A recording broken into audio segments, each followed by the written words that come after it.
Supercrack Estrella presenta. ¿Es posible un eterno retorno de lo mismo? En 1882, Tesla se fue a trabajar a París para la compañía Continental Edison Company, donde compaginando su propia iniciativa con las horas de trabajo, construyó su primer motor de inducción, basado en el uso de los campos magnéticos. 2 años más tarde emigraría a Estados Unidos, donde adquirió la doble nacionalidad y se afanó durante algún tiempo en Edison Machine Works, en Nueva York, en la que trabajó con el propio Thomas Edison como ingeniero eléctrico, donde su carrera recibió un gran impulso antes de emprender el camino por su cuenta, motivado por las diferencias con este. Muy cerca de donde estaba en Suiza Nietzsche. La posibilidad de que se conocieran y participaran en la máquina del tiempo de 1889 es muy grande. Ocurrió este viaje en el tiempo 11 años antes de su fallecimiento, 25 de agosto de 1889. Nietzsche el 3 de enero, sufre un colapso mental en Turín, del que jamás se recuperará. Su madre se lo lleva con ella a Naumburgo, vía Basilea y Jena, y le cuida hasta su propio fallecimiento, posiblemente por extras de estos experimentos de viajes en el tiempo junto a Nikola Tesla. El 3 de enero de 1889 Nietzsche sufrió un colapso mental. Ese día fue detenido tras, al parecer, haber provocado algún tipo de desorden público, por las calles de Turín. Lo que pasó exactamente es desconocido. La versión más extendida sobre lo sucedido dice que Nietzsche caminaba por la Piazza Carlo Alberto, cuando un repentino alboroto que causó un cochero al castigar a su caballo llamó su atención. Nietzsche corrió hacia él y lanzó sus brazos rodeando el cuello del caballo para protegerlo, desvaneciéndose acto seguido contra el suelo. En los días siguientes, escribió breves cartas para algunos amigos, incluidos Cosima Wagner y Jacob Burckhardt, en las que mostraba signos de demencia y megalomanía. A su colega Burckhardt escribió: "He tenido caídas puestos. Además, el año pasado fui crucificado por los doctores alemanes de una manera muy drástica. Wilhelm, Bismarck, y todos los antisemitas abolidos". 15 El 6 de enero de 1889, Burckhardt mostró la carta a Overbeck. El siguiente día Overbeck recibió una carta reveladora semejante, y decidió que Nietzsche debería volver a Basilea. Overbeck viajó a Turín y trajo a Nietzsche a una clínica psiquiátrica en Basilea. Por ese tiempo, Nietzsche estaba enteramente sumergido en la locura, y su madre Francisca decidió llevarlo a una clínica en Jena bajo la dirección de Otto Binswanger.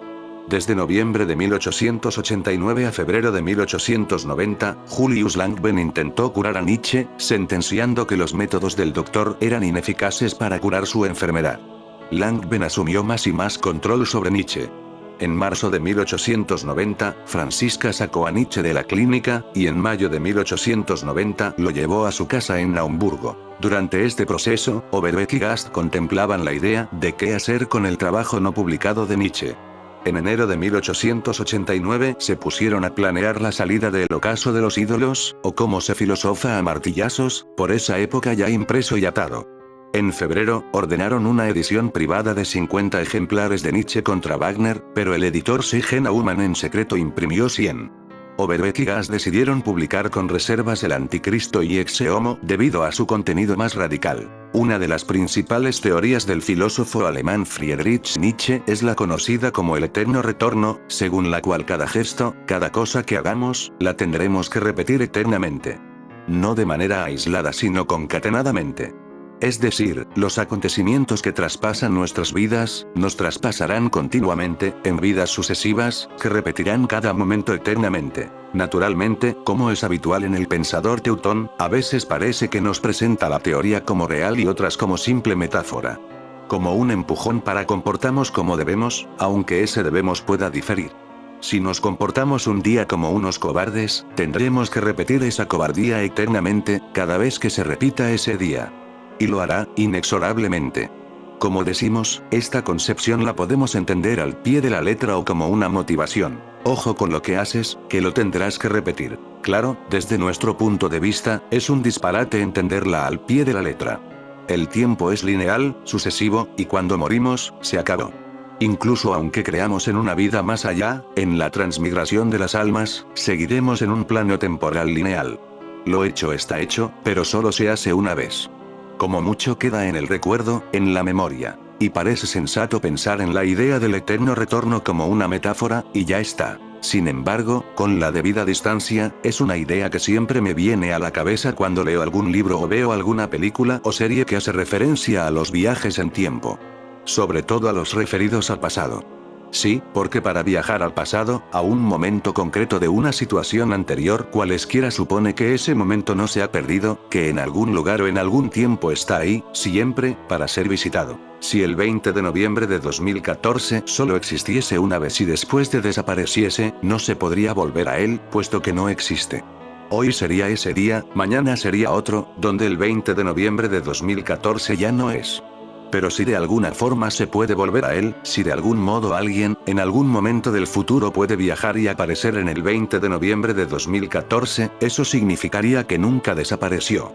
Significaría que ese día está encapsulado en alguna parte, repitiéndose eternamente, para siempre, dispuesto a ser visitado por ese viaje temporal, por ese o por miles más, los que sean y en cualquier momento. ¿No es acaso eso lo que pretendía decir Nietzsche con su metáfora, o no, del eterno retorno?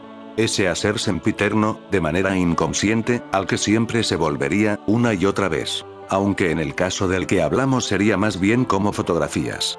Los días como instantáneas que son tomadas una vez, pero siguen ahí para ser observadas por cualquiera. Fueron tomadas en un momento concreto, pero pueden ser observadas en cualquier otro. Solo que son de tal material que el observador, para observarlas, tiene que introducirse en ellas, de suerte que su tiempo se convierte en el de la fotografía que observa. El eterno retorno. ¿Qué pasaría si un día o una noche un demonio se desliza furtivo en tu más solitaria soledad y te dijera: esta vida, tal como la vives ahora y tal como la has vivido, la tendrás que vivir una vez más e incontables veces más? Y no habrá nada nuevo en ella, sino que cada dolor, cada placer, cada pensamiento, suspiro y todo lo indeciblemente pequeño y grande de tu vida tendrá que retornar a ti y todo en la misma serie y en la misma sucesión, e igualmente esta araña y este claro de luna entre los árboles, e igualmente este instante y yo mismo. El eterno reloj de la arena de la existencia será girado siempre de nuevo, y tú con él, mota de polvo del polvo. ¿Cómo tendrías que quererte a ti y a la vida para no pretender nada más que esta confirmación última, que este último sello? La Gaya Ciencia, Friedrich Nietzsche. La idea del eterno retorno, se refiere a un concepto circular de la historia o los acontecimientos. La historia no sería lineal, sino cíclica. Una vez que se cumplan este ciclo de hechos, estos volverán a ocurrir con otras circunstancias, pero básicamente siendo los mismos. El eterno retorno, es una concepción filosófica del tiempo postulada en forma escrita por primera vez en Occidente por el estoicismo, que planteaba una repetición del mundo en donde éste se extingue para volver a crearse. Bajo esta concepción, el mundo era vuelto a su origen por medio de una conflagración donde todo ardía en fuego. Una vez quemado, se reconstruye para que los mismos actos ocurrieran una vez más en él. Para la filosofía oriental, la existencia sigue siendo un hecho cíclico, en donde cada acto, cada instante y acontecimiento se repetirán eternamente. En el eterno retorno, como en una visión circular del tiempo, los acontecimientos siguen reglas de causalidad, causa y efecto, a diferencia de Nietzsche, que él plantea que no solo los acontecimientos son los que se repiten, sino también los pensamientos, sentimientos e ideas, vez tras vez, en una repetición infinita e incansable. Numerosos escritores han tocado el tema del eterno retorno. Borges, uno de mis favoritos, por ejemplo, usa la idea del eterno retorno como tema para algunos de sus cuentos. Asimismo le dedicó 2 noticias asombrosas, en las que exploró los precedentes, y algunas variaciones, de esa visión, la doctrina de los ciclos y el tiempo circular, en Historia de la Eternidad. Hermann Hesse en su libro Siddhartha hace uso de este concepto cuando su protagonista, quien lleva el mismo nombre de la obra, mira cómo la historia de desobediencia y sufrimiento que vivieron él y su padre respectivamente se repite entre él y su hijo. El Ouroboros, es una serpiente que se está comiendo la cola y a su vez de cola que come, es un símbolo que muestra a una serpiente o dragón engullendo su propia cola y formando un círculo con su cuerpo. Simboliza el esfuerzo eterno, la lucha eterna o el esfuerzo inútil de las cosas, el eterno retorno y otros conceptos que vuelven a comenzar a pesar de las acciones para impedirlo. El color verde se asocia con el principio, el rojo simboliza la consumación del objetivo de la gran obra. Como explica Steindart, la idea de que el universo es cíclico no es nueva. La mayoría de las cosmologías orientales tradicionales se basan en este supuesto: el mundo se reencarna al igual que las almas, y en Occidente la idea del eterno retorno era defendida por los estoicos, que creían que el mundo extinguía para volver a crearse. Más tarde Friedrich Nietzsche popularizó la idea de que el universo es cíclico y, aunque filósofos posteriores dudan si el pensador alemán se refería a este como una verdad cosmológica o como un mero concepto intelectual, su concepción ha permanecido como un tópico literario y cultural hasta la fecha. Volviendo al terreno de la ciencia, aunque en estos terrenos comienza a mezclarse con la filosofía, en los primeros días de la cosmología relativista hubo numerosos físicos que plantearon la posibilidad de que el universo no tuviera principio ni final. El propio Albert Einstein teorizó con la posibilidad de que el universo siguiera unos ciclos eternos que comenzaran con un Big Bang y acabaran con un Big Crunch. La teoría planteada por Turok y Steindart no deja de ser una versión de lo planteado por Einstein, pero adaptada a los últimos descubrimientos sobre el origen del universo, que no son pocos. Steindart cree que la idea de un universo cíclico es muy atractiva por una razón. Si tienes un universo con un principio, tienes el desafío de explicar por qué empezó y las condiciones con las que empezó. Pero si tienes un universo cíclico, es eterno, por lo que no tienes que explicar cómo empezó. Pero no es oro todo lo que reluce. En primer lugar, cada vez que el universo se contrae hasta que cruje la densidad y temperatura de este se elevan hasta valores infinitos, y no está claro cómo puede explicar esto las leyes de la física. En segundo lugar, cada ciclo de expansión y contracción añade una entropía, según los procesos naturales de la termodinámica, al ciclo siguiente. Esto hace que cada ciclo dure más que el siguiente y, en sentido inverso, cada ciclo anterior es más corto, hasta llegar a cero. Por tanto, el problema de no tener que explicar el principio no está resuelto. En la teoría cíclica propuesta Turok y Steindart, la energía oscura cumple un papel protagonista. Los científicos proponen, en resumen y tratando de ser lo más simple posible, que los ciclos interminables del universo comienzan con un Bang, al no ser único, prefieren quitarle el título de grande, cuando el universo alcanza su máxima densidad. Tras esto hay una fase dominada por la radiación, después, una fase dominada por la materia, en la que se forman los átomos y las galaxias, y, tras esto, una fase, en la que estaríamos ahora, dominada por la energía oscura. Según esta idea, la energía oscura deja de ser un actor inesperado que los científicos no saben dónde colocar en la teoría del Big Bang a ser el centro mismo de la evolución del universo. La energía oscura es responsable de los ciclos pues, cuando domina el espacio, hace que la expansión del universo se acelere y, después de varios miles de años después, vuelva a contraerse hasta que el ciclo se resuelve en un crunch, que será seguido de inmediato de un nuevo Bang. El resto de detalles, que no son pocos, están explicados gracias a las branas, entidades físicas conjeturadas por la teoría M, la teoría universal que unifica todo lo que sabemos sobre las supercuerdas, que juegan un rol fundamental en la teoría de Turok y Steindart, ya que, de su colisión, depende su particular Bang. Cómo el mundo verdadero acabó convirtiéndose en una fábula. Friedrich Nietzsche nació el 15 de octubre de 1844 en Rocken, un pequeño pueblo de Sajonia-Anhalt, cerca de Leipzig. Su nombre proviene del rey Federico Guillermo IV de Prusia, en cuyo 49º cumpleaños nació. Sus padres fueron Karl Ludwig Nietzsche, 1813-1849, pastor luterano y preceptor privado en el ducado alemán de Sajonia-Altenburgo en Turingia, y Franziska Euler, 1826-1897. Su hermana Elisabeth Forster Nietzsche nació en 1846, seguida por su hermano Ludwig Joseph en 1848.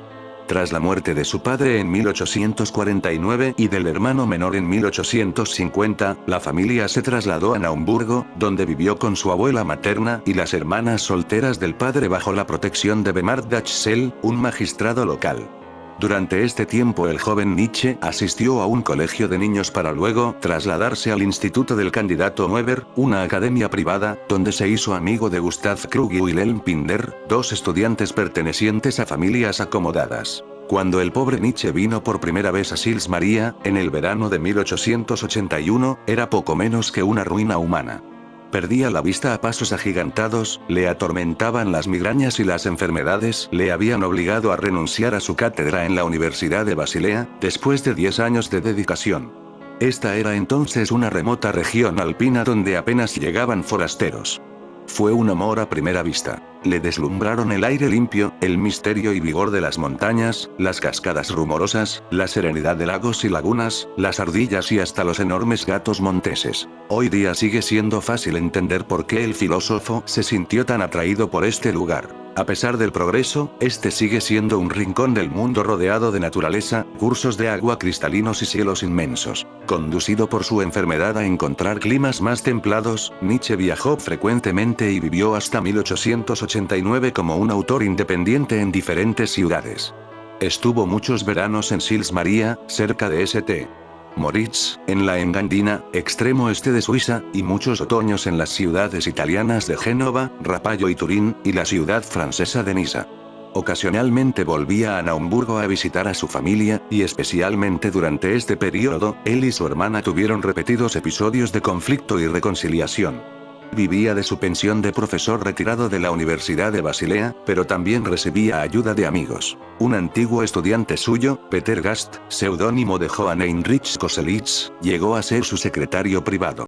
Hasta el final de su vida, Gast y Overbeck se mantuvieron como amigos en los que confiar. Maluida von Meysenbug mantuvo una conducta maternal incluso fuera del círculo de Wagner. Pronto Nietzsche contactó con el crítico musical Karl Fuchs. Bajó del coche juntando las rodillas y mostrando los elegantes zapatos de tacón, el buen corte de la falda y la blusa de seda estampada cuyo escote dejaba ver la suave piel de la base del cuello. La imagen de Isabelle se fundió con las que seguían guardadas en mi memoria y saltaban entonces atropelladamente interponiéndose una y otra vez, impidiéndome ver lo real y tirando de mí hacia el mundo de mis recuerdos vividos, idealizados o simplemente inventados. Estaba atardeciendo y llegaba a Sils Maria, en la Alta Engadina suiza, para participar en un congreso sobre la filosofía de Nietzsche que reunía allí a un grupo internacional de especialistas del más alto nivel. Sus cabellos flotando ingrávidos e irreales, y sus ojos grandes e intensamente azules, subrayaban su aspecto de mujer moderna y libre, que vuela a su aire y disfruta de la vida. Al mismo tiempo, sin embargo, gozaba de una elevada reputación filosófica e intelectual que suscitaba la admiración de alumnos y profesores. El dominio de los difíciles temas sobre los que había publicado varios libros no era posible alcanzarlo sin una rigurosa ascesis, y su carrera académica ponía de manifiesto su coraje, sus sacrificios y renuncias para llegar a lo más alto. Aún así, y en contraste con ello, no era menos conocida por su soltura para la diversión, por su talante de mujer de mundo, y por su actitud para desenvolverse con naturalidad entre las sombras de la noche donde, junto al lujo y el glamour, chisporrotean también a menudo lo banal, lo frívolo e incluso lo turbio. No era la primera vez que visitaba este inigualable paraje de los Alpes suizos, pero volvió a impactarle el extraordinario paisaje del valle y de las sublimes montañas que lo flanquean, cuyas cimas me fue nombrando una por una. Por el lado norte, los picos la Grefigrabasalna, y el Rosatsch, el Korvatsch y el Chaputschin por el sur. Y luego los lagos, el Camfer, el Silvaplana y el Sils, con sus aguas moviéndose entre el azul zafiro y el turquesa. El juego de los colores oscilaba entre el verde claro de las praderas en la base, más oscuro en las grandes masas boscosas de las pendientes, el gris de las cimas y el blanco de las cumbres. Todo ello cambiando con una fluidez mágica, pues se podía pasar en menos de una hora de la alegría del brillo soleado a la severidad de la bruma grisácea y la niebla. Colmado por aquel silencio se tenía allí la impresión de estar asistiendo al nacimiento del mundo, pues ni la hierba ni la tierra ni el agua parecían haber envejecido. Isabelle recordó que durante los veranos que Nietzsche pasó allí, entre 1881 y 1888, se alojaba en una posada rústica que formaba parte de un pequeño grupo de casas con tejados en doble pendiente pronunciada y con los balcones llenos de flores. Después la original aldea se ha transformado en un lugar de lujo para veraneantes de nivel económico alto. Nietzsche, me decía, se retiraba aquí para pensar y escribir. Trabajaba por la mañana, paseaba todo el centro del día, y volvía por la tarde con sus cuadernos llenos de notas y dispuesto a retomar el trabajo tras la comida vespertina y hasta bien avanzada la noche. Según consta en sus diarios, de entre los muchos paseos posibles, por los bosques, la orilla de los lagos, las montañas, etc., él prefería uno que sube en dirección al mirador desde donde se contempla el Surlej solitario y como acostado sobre las praderas. Pero también subir hasta la garganta del Fex desde donde, a la derecha de Plata, se abarca todo el anfiteatro de los picos. ¿Qué tal si aprovechamos el sábado para recorrer estos caminos? La primera conferencia del Congreso fue pronunciada por un veterano profesor italiano que comentó el contenido de una carta de Nietzsche a su amigo Peter Gast, de agosto de 1881, en la que le escribía: «Aquí en Sils Maria me vienen los pensamientos más inesperados. Amigo mío. Tengo el presentimiento a veces de ser una máquina de las que hacen explosión. La profundidad de mis emociones me hace estremecerme y reír. Me sucede algunas veces que no puedo salir de la habitación por la ridícula razón de que tengo los ojos muy enrojecidos. ¿Y por qué? Porque el día anterior, mientras paseaba, había llorado demasiado, pero con lágrimas no de tristeza, sino de alegría. Cantaba, decía locuras, me sentía lleno de una vida nueva que considero en adelante mi privilegio frente a los demás hombres». Era obvio, añadía el conferenciante, que Nietzsche necesitaba soledad. Aquí solía llegar lleno de proyectos de trabajo, para encontrarse con los baúles repletos de libros enviados por su fiel amigo Overbeck desde Basilea. Aquí leyó a Spinoza y se sorprendió de su proximidad a él. Se adentró en la mecánica, la economía política, la cosmología, la biología y la psicología. Una gran transformación se gestaba en él, y para que diera sus frutos necesitaba vitalmente la soledad. Le gustaba decir que venía aquí para estar desaparecido para siempre de la Aufewiga Vandengekomene. Pero la razón más importante era, de hecho, que en Sils Maria podía dar largos paseos buscando inspiración, puesto que a él, y así lo dice en más de una ocasión explícitamente, sus mejores ideas le venían escalando la alta montaña. Luego otro ponente se refirió a la inspiración que Nietzsche confesó haber tenido en Sils Maria de su pensamiento más decisivo, el más enigmático y difícil. Paseando cerca del enorme bloque monolítico del Surlej, una visión le sobrevino, le hizo estremecerse y anotó en su diario, escrito a 6000 pies por encima de los hombres y del tiempo presente. ¿Qué había visto en este éxtasis y qué es lo que esta nota balbucea dejándolo oculto?, se preguntaba el ponente. A partir de lo que él contó después, en Exe Homo, en esta visión que exaltó divinamente su alma, creyó captar la ley de los mundos, el eterno retorno de lo mismo, en una especie de reminiscencia heraclítea o pitagórica. Un pensamiento muy antiguo, resucitado de repente de sus más viejos y olvidados sepulcros, y entrevisto en una especie de trance más allá de nuestros horizontes cotidianos y de los límites de nuestros sentidos. Algunos se han apresurado a señalar, prueba evidente del comienzo de su locura. Sin embargo, terminaba diciendo el profesor, Nietzsche convirtió esta intuición en un pensamiento liberador con el poder de convertirnos en individuos sobrehumanos. Cuando a Isabelle le llegó su turno, había ya mucha expectación por escuchar su intervención. Empezó de un modo un tanto abrupto, y luego prosiguió levantando acompasadamente la cabeza mientras hablaba y sonriendo con una mueca indiferente al final de pequeñas pausas de silencio. El totalitarismo, comenzó diciendo, es la figura más lograda de la solemne seriedad de la fe en el ser, podríamos decir que es la exacerbación de la tendencia profundamente humana de recubrir la carencia de ser con una sobredosis de ser. Pero eso no se da solo en los totalitarismos. La plenitud del ser es afirmada y reafirmada en todos los discursos oficiales de la política, del arte, de la cultura, de la religión, etc. También en nuestras sociedades democráticas. Se necesita un mundo idealizado, idealista, tal vez divinizado y adornado por una dicha originaria.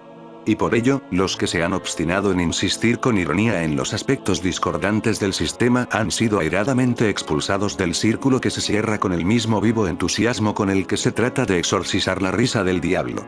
Nietzsche, el amante de estos senderos, el inspirado por estas alturas, sufrió esta exclusión, y todavía sigue siendo excluido. Siguió desarrollando su discurso refiriéndose a una lucha irreductible entre las cosas y su sentido, entre el ser humano y él mismo, como la mejor definición de la realidad. Por eso, concluyó, esta lucha se desata y va siempre acompañada por el deseo de la armonía perdida e irrecuperable, que es el deseo que domina en esa construcción de mundos en los que lo inesencial toma el aspecto de lo esencial, y donde una falsa armonía recubre la realidad llena de ruido, de suciedad y de crueldad. Pues solo transfigurada en la belleza de una ilusión artística, envuelta en la ensoñación del mito y de la mesura apolínea, el carácter terrible y absurdo de la existencia puede contemplarse y seducir a ser vivida. La sala de conferencias, más llena de público que en las sesiones anteriores, mostró su satisfacción al final de la conferencia con un sonoro aplauso, y los otros ponentes hicieron comentarios elogiosos y formularon diversas cuestiones que Isabelle contestó con brillantez y elegancia. «Sácame de aquí», me susurró acercándoseme cuando empezaba ya la siguiente conferencia. «Necesito una copa. Es cuestión de vida o muerte». Fuimos a un pub y se pidió un gin tonic de Citadel y el larguito de ginebra. La felicité por su éxito, aunque notaba que ella no disfrutaba especialmente de él. Indiferente, con un pretexto cualquiera cambió de tema y empezó a ponderar las virtudes del Botrytis cinerea, un hongo de sabor amargo que se utiliza para endulzar los vinos de Santernes. Luego añadió que lo que le apetecería cenar eran exactamente crepinetas aromatizadas con trufa piamontesa y carpaccio de buey regado con un buen borgoña o mosela. Y terminar la velada saboreando un buen Krug millésime en una copa bien fría mientras mirábamos las estrellas reflejándose en la superficie del lago. Ah. Querido, para vivir la vida a lo grande, para apostar por una vida grande, no hay nada como encontrarse en París. El camarero volvió y le sirvió una nueva ronda, esta vez vertiendo Bombay Sapphire azul en un vaso ancho lleno de hielo frappé, mientras yo la miraba intrigado por su misterio, oráculo de lo oculto que me empeñaba en descifrar para intuir qué era lo que se escondía tras su rostro, debajo de sus palabras. ¿Enamorada de Nietzsche, quizás? Le dije. Resulta difícil estar enamorado y hacer algo de provecho, respondió ella. Volvió los ojos hacia un lugar indeterminado, hizo un silencio y después de una pausa añadió. Destacar por el trabajo es difícil. Lo mejor para llamar la atención es hacer o decir cosas extravagantes. No separaba el vaso con hielo que se iba derritiendo pegado a la raja de limón. Con el gesto sereno y dulce y la mirada hacia adentro continuó. Los mejores amantes, si están realmente enamorados, tienen prisa por acabar con ese tormento y hacen lo posible por librarse de él. Para que la relación dure no se debe nunca jurar amor. ¿Qué amor no acaba por contarse a sí mismo la pequeña historia totalitaria de su armonía, reconstruyéndose un pasado a medida de sus aspiraciones, del que quedan excluidas las dudas, los vacíos, las desilusiones y las infidelidades? Pienso, por ello, que en el amor, y no en el conocimiento, es donde los seres humanos firman su pacto más solemne con el ser. Un pacto al que le debe ser consustancial la parodia, porque no hay amores en los que no falte la adecuación con el ser, en los que no prime el malentendido, la ilusión de una plena coincidencia con el otro, allí donde lo que existe es la incomunicación, la tensión y la discordancia, en los que la única vinculación existente no sea la de los celos o la de la compasión, y en los que la idea misma de amor no se vea continuamente traicionada por sus figuras. Lo que me gusta de la crítica de Nietzsche es que sigue siendo tan hiriente e insoportable para muchos porque desenmascara a los mistificadores que manipulan y adornan esta realidad con ficciones y máscaras absolutas y totalitarias. A estos impostores no les importa la verdad de que cualquier fe auténtica va siempre acompañada de la duda, y de que las cosas importantes de nuestra vida, como el amor, no están nunca a resguardo de la erosión de la caducidad, maltratadas por lo que nosotros mismos hacemos con ellas. En 1882, Tesla se fue a trabajar a París para la compañía Continental Edison Company, donde compaginando su propia iniciativa con las horas de trabajo, construyó su primer motor de inducción, basado en el uso de los campos magnéticos. 2 años más tarde emigraría a Estados Unidos, donde adquirió la doble nacionalidad y se afanó durante algún tiempo en Edison Machine Works, en Nueva York, en la que trabajó con el propio Thomas Edison como ingeniero eléctrico, donde su carrera recibió un gran impulso antes de emprender el camino por su cuenta, motivado por las diferencias con este. Muy cerca de donde estaba en Suiza Nietzsche. La posibilidad de que se conocieran y participaran en la máquina del tiempo de 1889 es muy grande. Si el video de Supercrack Estrella te gustó, compártelo.